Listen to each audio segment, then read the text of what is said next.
Hi guys! Another day, another vlog na naman tayo. Dahil na walang pasok, ayan siya, punta kami sa tindahan para magbantay kami ngayon. Syempre kapag Lunes, ayan, tambak na kami ng trabaho dyan, be. Kaya naman eto, samahan nyo na naman kami sa ating daily vlog, be. Oo, be, kinakarir na ng babae para naman updated ang mga chismosa sa akin. Syempre, kompleto na naman ang pamilya. Ayan, kaya naisipan ko talaga bumili ng tricycle. Kasi nga, hindi na kami pwede magmotor, be, at apat na nga kami. Oo siya, eto na nga, papunta na nga kami sa tindahan. Eto nga yung anak ko, nag-emot.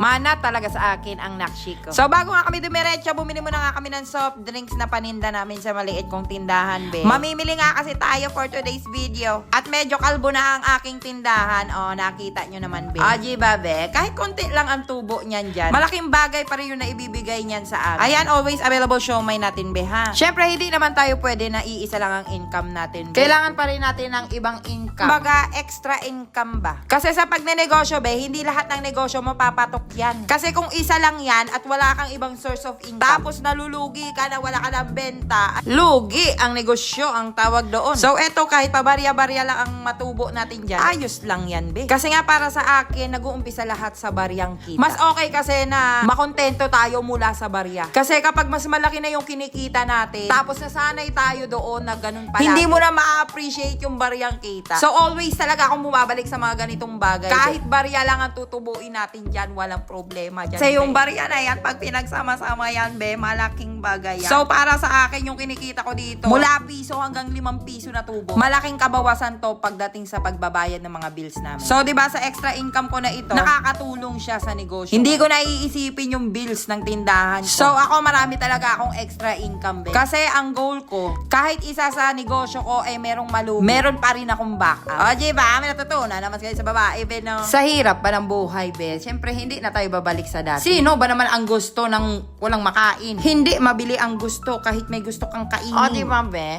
Nag-start ako dito, di ba, ng 5,000 pesos lang ang aking puhunan. Ayan na nga, oh. Halagang 500 pesos lang yan, be. Sabihin mo 20% ang markup ko dyan. Meron lang akong 100 pesos na tutubuin dyan. Nakita nyo yung paghihirap, be? Nararamdaman nyo ba? Tapos hihingin nyo lang sa yung 100 bago ko kitain. Ilang linggo bago maubos yung paninda ko na yan, be. So, ayun lang, no? Parang pinaparealize ko lang sa mga tao dyan. Ganon kahirap kumita ng pera. Kaya kung may taong naabutan ka kahit 100 piso, be, appreciate mo yon kasi pinaghihirapan nyo. Nakita nyo ako dyan? Masama ang pakiramdam ko for today's video, be. Pero kinakaya ko kasi nga, hindi ako yan. Kapag hihina-hina, ay wala tayong mapapala dyan, be. Ayan na nga at mag-organize na nga ako ng mga pinamili ko, be, no? Nakakalibang rin naman kasi kahit may maliit ka lang na tindahan na ganyan, be. Ang sarap sa feeling pag nag-aayos ka niyan, be. Pero sa amin, sa mga negosyante, talagang natural yan dahil parang excited kami palagi. Ewan ko na lang talaga sa mga ayaw maghanap buhay. Ay, bahala kayo sa buhay. Minsan kasi yung comfort zone, ang hirap makalabas dyan. Kasi minsan nakokontento na lang tayo, na ganyan na lang tayo, wala na tayong marating. Dapat hindi ganyan ang mindset. Kasi ako talaga, bata pa lang ako, ang taas na ng pangarap ko, be. Kahit parang feeling ko, hindi ako makakarating sa ganito. Pero sabi nga, basta gusto mong matupad yung mga pangarap mo na yan, gagawin mong lahat. Kaya ako ginawa ko lang din ang lahat, be. Ganon. Katwiran ko nga kasi kung kaya nila, syempre kaya ko rin yan, be, no? Ayan na nga, kumain nga muna kami dito kasi tanghali na. Pares Rapsa nga ito, be, dito lang sa may Cypress. Kasi nga, be, wala na tayong oras dyan pagdating sa pagluluto. Kaya nga tayo naghahanap buhay. Siyempre, para kumain ng masarap, ganon. Siyempre, dapat meron ding pambili. Eto na nga, naglinis-linis nga ako dito at maalikabok. Sakto nga at may mga bumibili ng siomay at may nagpapatimpla pa ng kape. Ayan, kasama lahat yan sa binibenta ko dyan, be. Meron tayong timpla kape. May nagre-request pa nga sa akin, magtinda daw ako ng pansit kanto yung niluluto. Eh, pag naganon pa ako, ay hindi ko na maasikaso ang iba kong negosyo. At ito na nga yung aking tindahan. Ayan. Ang sarap-sarap sa mata pag punong-puno ang aking tindahan. Kung totoo sir, pwede ko yung punuin, kaya lang hindi naman pwede. Kasi mga ganyan lang talaga ang mabibili dyan. At ito naman ang ginagawa ng lalaki. Syempre, as usual, live selling tayo, be, no? Ayan yung ating mga shipment. Ayan, may bumili pa sa atin at may nagpapaship. So, ito na nga,